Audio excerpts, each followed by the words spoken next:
El teatro durante la conquista.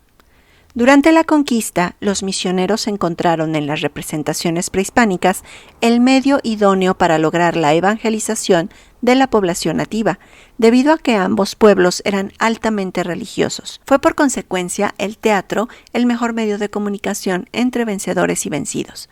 Hacia 1524, en España, el teatro ya tenía una tradición de representaciones en torno a la iglesia. Por su parte, el mundo indígena de América vivía un rito teatral zoomorfista perpetuo en las fiestas en honor de sus deidades a lo largo del año.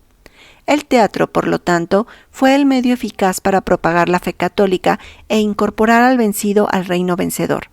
El teatro tuvo, además de la función de representar las ideologías de las culturas en choque, por separado, la de colonizar cambiando las estructuras de los naturales, y de este choque resultó una zona híbrida, el Nuevo Mundo. Fernando Horcasitas, en el Teatro Náhuatl, explica que tal vez los franciscanos, en su sencillez, en su deseo de acercarse al indígena, hayan permitido una extraordinaria libertad a los organizadores y actores en las comedias, todos neófitos en la religión católica.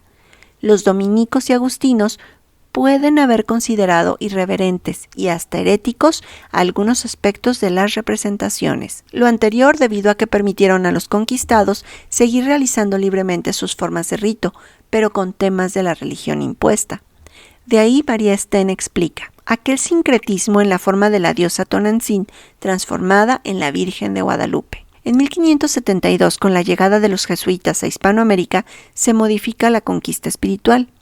Si los franciscanos se dedican enteramente a la conversión de los indígenas, los jesuitas se concentran más bien en la educación de la nueva sociedad criolla. De los autos sacramentales, pasos, milagros y tantas otras variedades que utilizó el cristianismo para difundir su doctrina en América, de todo aquel caudal que en el claustro fraguó el mester de clerecía frente a la frescura del mester de juglaría, empezó a surgir al propio tiempo que la síntesis racial y sus consecuencias más inmediatas, lo mexicano. Un teatro evangelizador, catequístico, cuyas características habrían de hacerlo medievalista, renovación de aquel otro surgido 1000 años antes en Europa, que si no convertía a grupos paganos, sí divulgaba y reforzaba la fe cristiana. El regreso a las concepciones del medioevo con su espíritu renacentista, comprendido por los franciscanos, propició el claustro, las aulas, las raíces del templo y días más tarde el campus universitario.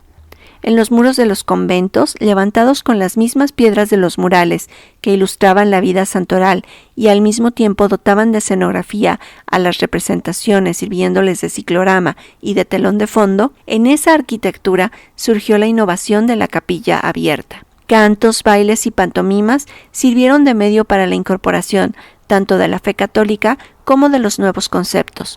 El teatro misionero americano fue uno de los procedimientos que cambiaron las estructuras del mundo indígena, una manera culta de superar la violencia y la frustración que genera todo proceso regido por los términos de vencedores y vencidos. Las fiestas, por su parte, traían consigo bailes y regocijos, entremeses graciosos que aprovechaban el dramatismo de quienes llegaban a pedir al ídolo o al santo. El zoomorfismo, tan frecuente en las culturas prehispánicas, también hizo acto de presencia en estas actividades rito-teatrales, adoptando a las personas que representaban no solo las actitudes de un sapo o de un coyote, sino también el gusto y el entretenimiento que dieron a estas expresiones la condición juglaresca que ofrecían un momento de solaz, lo mismo a los señores que al pueblo y a las castas. El tratamiento facial, maquillaje, evocaba el patetismo del teatro clásico de Occidente. Rayas vigorosas de colores estridentes surcaban rostros, brazos y piernas. Los torsos también se adornaban con variedad de tinturas y de plumajes, polvos que daban tersuras y tonalidades broncíneas y auríferas, máscaras de obsidiana, de turquesas, madera, cuero y otros materiales. Todo ello sobre un templete rodeado por la magia, capaz de reproducir aspectos de la naturaleza con elementos de sugerencia solamente. Los telones del teatro primitivo francés, alemán y español se sustituían de ese modo en espacios abiertos. Los indígenas americanos mostraron gran sensibilidad frente al espectáculo audiovisual y para recoger de él palabras e imágenes representativas de las formas nuevas. Dice Fernando Orcasitas, refiriéndose a la España del primer cuarto del siglo XVI, que quedaban los restos de lo que había sido una sociedad de especialistas, cantores, actores, danzantes y bufones, poetas y oradores, voces entrenadas para la declamación, gente experta en la memorización, ya que no dependían de las letras. Existían floristas y escenificadores, artesanos en la confección de vestidos ceremoniales, de joyas, plomería y telas. En una palabra, para 1524 estaban ociosos muchos profesionales conectados con las representaciones dramáticas, hombres que habían gozado de la aclamación de las multitudes en las plazas públicas, que habían servido a la clase dirigente antes del cataclismo y ahora, en 1524, la clase dirigente era la orden franciscana. Asombroso sería que no hubiera nacido un teatro con la llegada de los misioneros. Al drama litúrgico, con su virtuosismo alegórico y sacramental, se opuso fraternalmente el oficio de los juglares, con sus gestas villanas y feriales, apoyado en primitivos esquemas de caracterización graciosa, burlesca y sobradamente popular. Todo esto sobre el tablado de los llamados corralones, que en América encontró su correspondiente en la plataforma prehispánica de piedra, Momoxtli. Se menciona que era como un teatro que está en medio de la plaza del mercado, techo de cal y canto, cuadrado, de altura de 2 estados y medio, y de esquina a esquina habrá 30 pasos, el cual tenía para cuando hacían algunas fiestas y juegos, que los representadores de ellos se ponían allí porque toda la gente del mercado y los que estaban bajo y encima de los postales podían ver lo que hacían. El teatro se proponía entonces no únicamente informar sobre los conceptos recién fraguados, sino también formar una mentalidad distinta que habría de prevalecer durante siglos. Eran del dominio público las celebraciones teatralizadas de la entronización y consagración de las divinas figuras. El prodigio milagroso quedó incrustado en el alma colectiva de las generaciones. El milagro llenó los ductos comunicadores del teatro y saturó las conciencias de los conquistados, dejándoles incorporada la pauta de lo milagroso como supuesta posibilidad de vida, vivir de milagro, mediante la variada gama de acciones surreales que el teatro evangelizador profuso proporcionó a los indígenas. El teatro tuvo el valor de un instrumento apto para establecer la comunicación. Se escribía y representaba en mexicano cuando iba destinado a la muchedumbre de indígenas, que poco o nada comprendían el castellano, y se hacían en aquel idioma cuando podían ser entendido por lo menos a medias, pues la otra parte la supliría la voz, el ademán, el gesto, los trajes y la relación enfática del personaje que actuaba frente a la imagen de un santo o ante el esquema de un altar. Una serie de coloquios en los cuales se acude con frecuencia al diálogo de dos indígenas planteándose cuestiones de religión, cuyo alegato escolástico o patrístico se ve salpicado en términos náhuatl y de versículos latinos, hacían más incomprensible aún el intrincado tejido de retórica.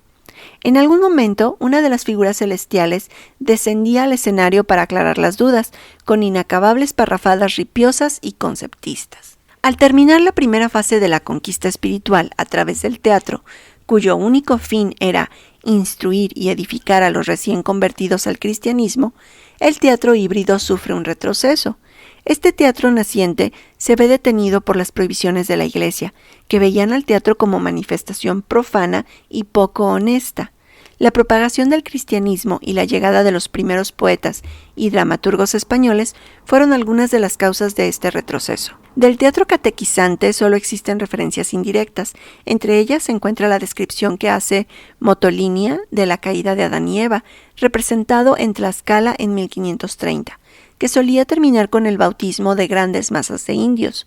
La Inquisición, por ejemplo, empieza a funcionar desde 1574 en forma de censora de obras dramáticas.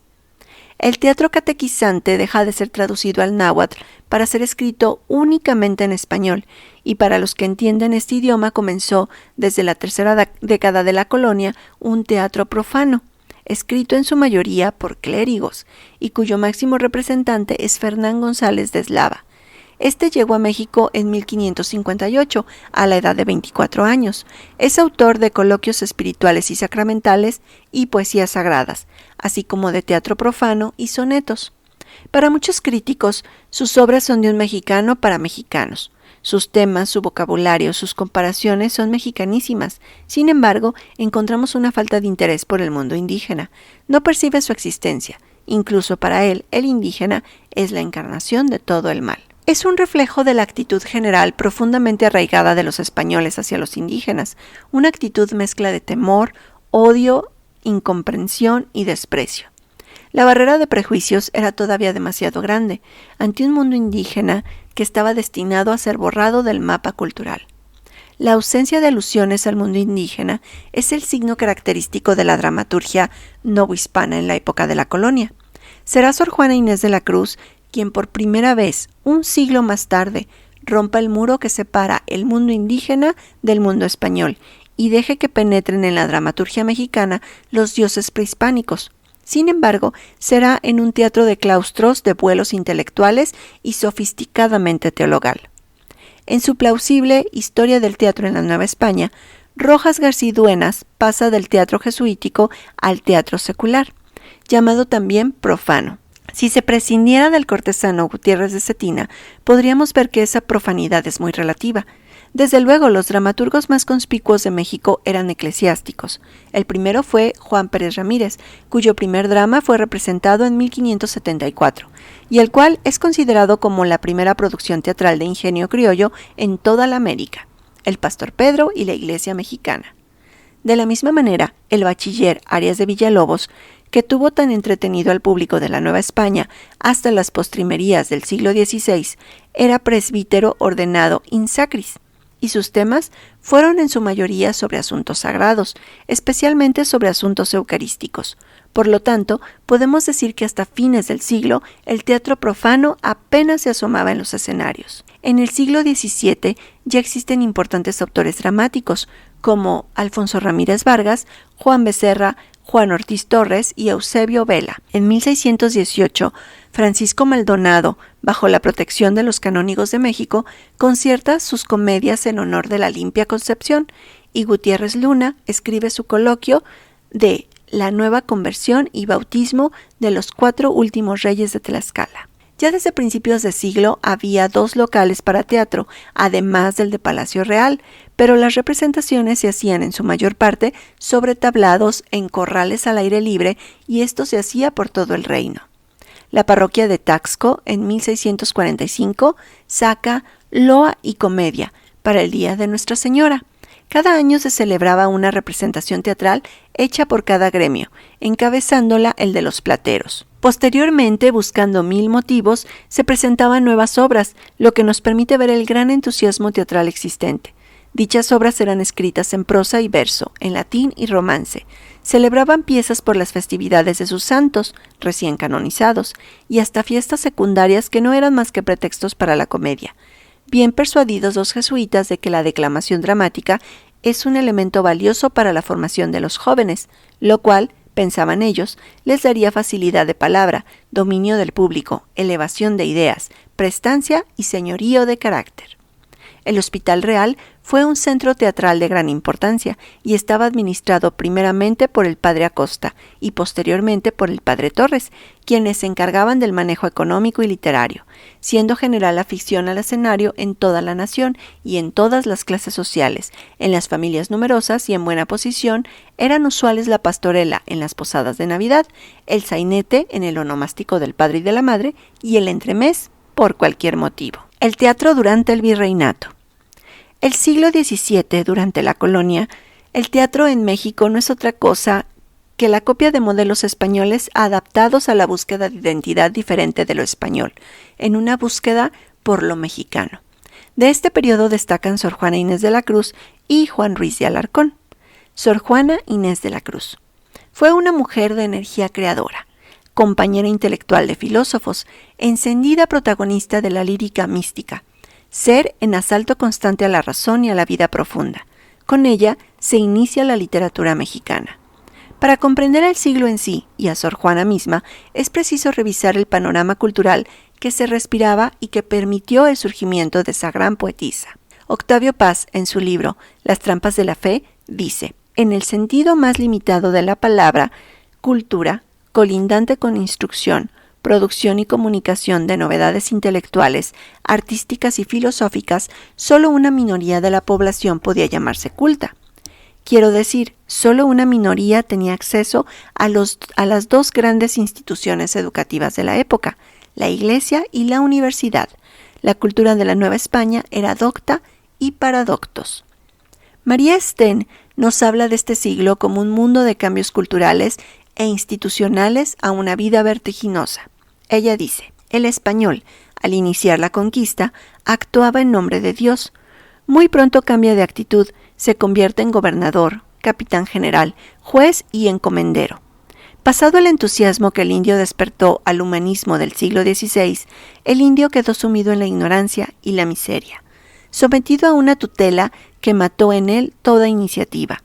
Coexistieron dos mundos opuestos, uno pujante y victorioso, otro silencioso y obstinado a defender su pasado, sus dioses, sus creencias. Dos mundos separados, además de las diferencias sociopolíticas y de la fe, por la barrera de la lengua. La enorme masa de indígenas se quedaba al margen de la civilización española, pero mestizos y criollos se incorporaban con rapidez a la nueva vida y costumbres.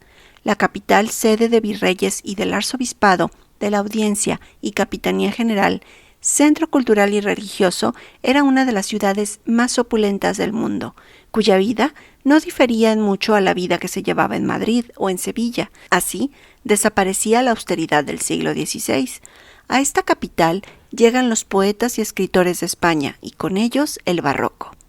Para 1621 existían ya 3 compañías de actores y se efectuaban representaciones en el Teatro del Palacio Virreinal, en colegios, en la calle, en los tablados, en carros, dentro o fuera de las iglesias.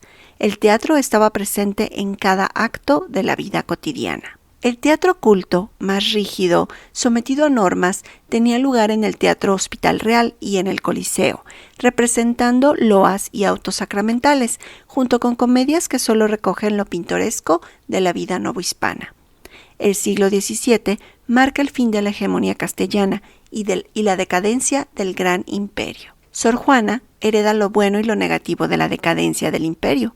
Lo último es obvio para nosotros, pero no para el novohispano, quien justamente por el fanatismo religioso y la centralización de poderes políticos no poseyó más cultura que la cernida por una inflexible ortodoxia religiosa.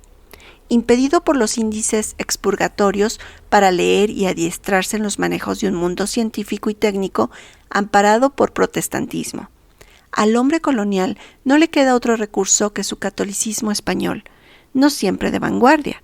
Se alimentó por ello de su rechazo a la modernidad que implicó un progreso oloroso a herejía, fueran cuales fueran sus raíces.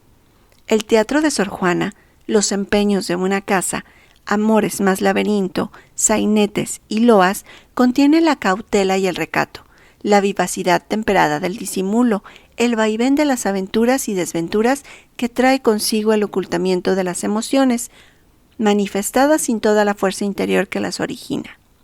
Si bien estas circunstancias inhibieron la expresión dramática, el teatro de gran aliento permanece latente entre líneas de la poderosa obra lírica de esta extraordinaria poeta, cuya vida personal constituye el pasaje teatral más sugerente. Originalmente, las loas consistían en un pequeño monólogo que recitaba un actor como prólogo a la comedia y en el que, como su nombre lo indica, se elogiaba al público o a la ciudad donde se hacía la representación.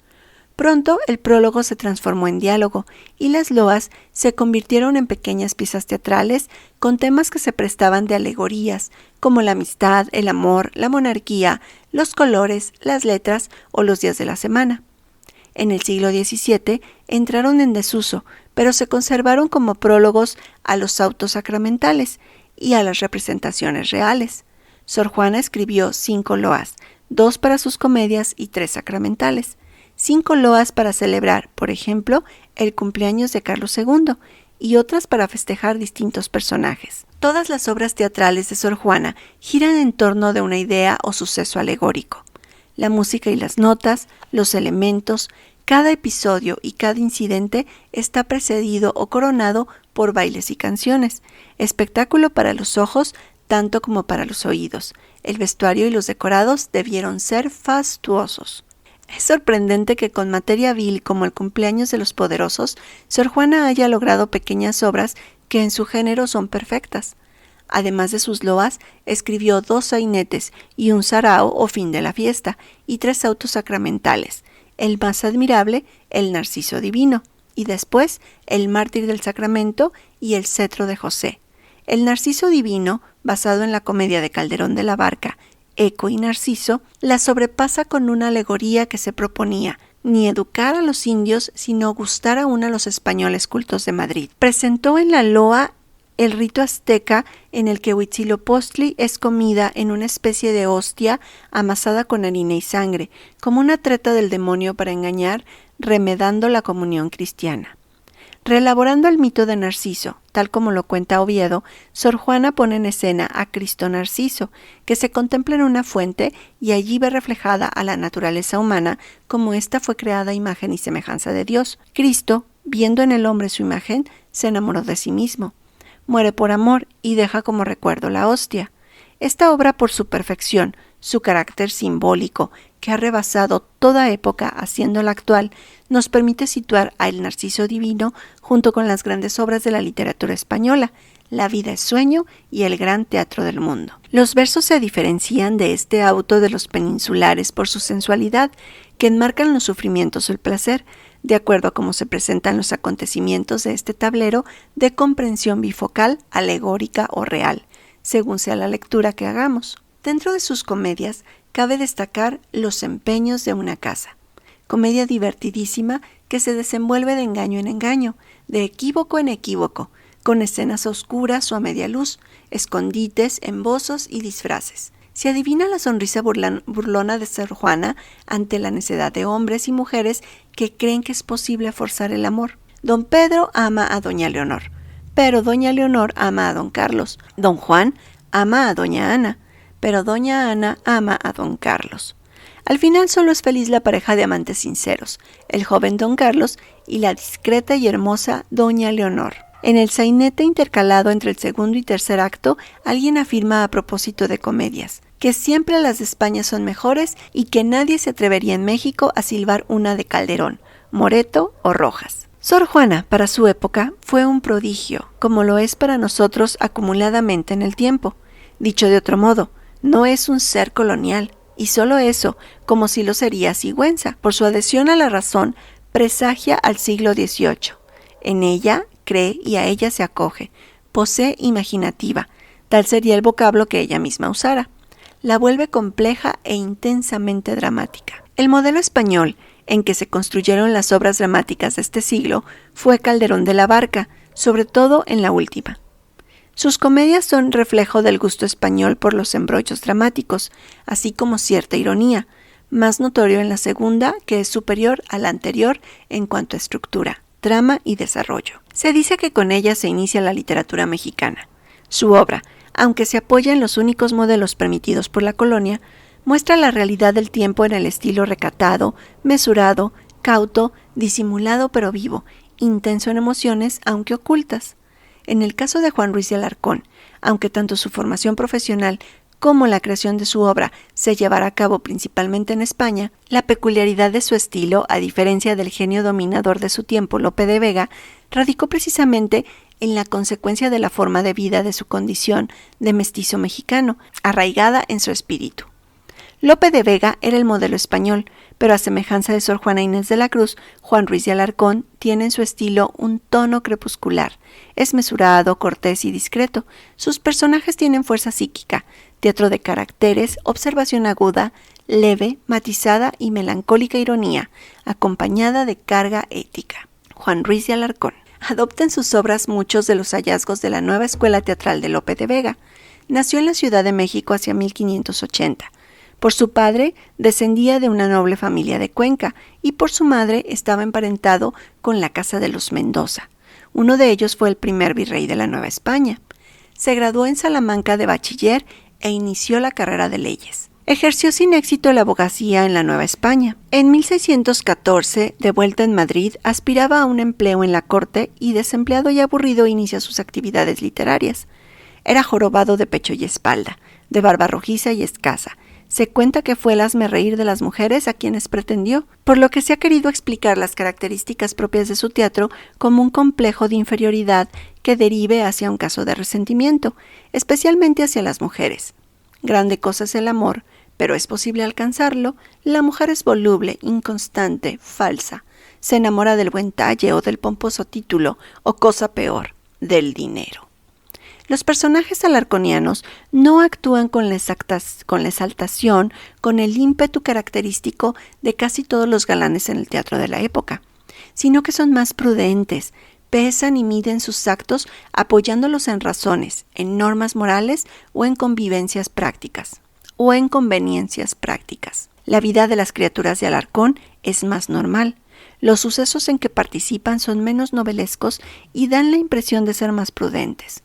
La cualidad mayor y el rasgo inconfundible del teatro de Ruiz de Alarcón no es tanto su propósito moralizador, cuanto el cuidadoso desarrollo del carácter de los personajes. Conserva en todo lo posible una línea de unidad temática y argumental. La comedia de Alarcón es también modelo de comedias de tono cotidiano, de atención a los acontecimientos, aparentemente de escasa importancia, teatro de tono menor, pero precisamente por eso humano y real. Introdujo un importante cambio en el gracioso de Lope de Vega. En sus obras, el criado es, con alguna frecuencia, amigo y consejero de su amo. Ruiz de Alarcón es uno de los dramaturgos menos fecundos de su época. Apenas dejó una treintena de comedias. De asunto religioso, su comedia El Anticristo, de tema fantástico, La Cueva de Salamanca. Los prodigios que se realizan son prodigios científicos, logrados mediante la razón y el conocimiento. Ganar amigos, El Tejedor de Segovia, Los Pechos Privilegiados, El Examen de Maridos, La Verdad Sospechosa, probablemente su obra maestra, que es un inmejorable cuadro de costumbres urbanas, una interesante galería de personajes, un conjunto de situaciones cómicas de extraordinaria gracia. Que hablen de mí, bien o mal, pero que hablen, y pueda así ganar nombre.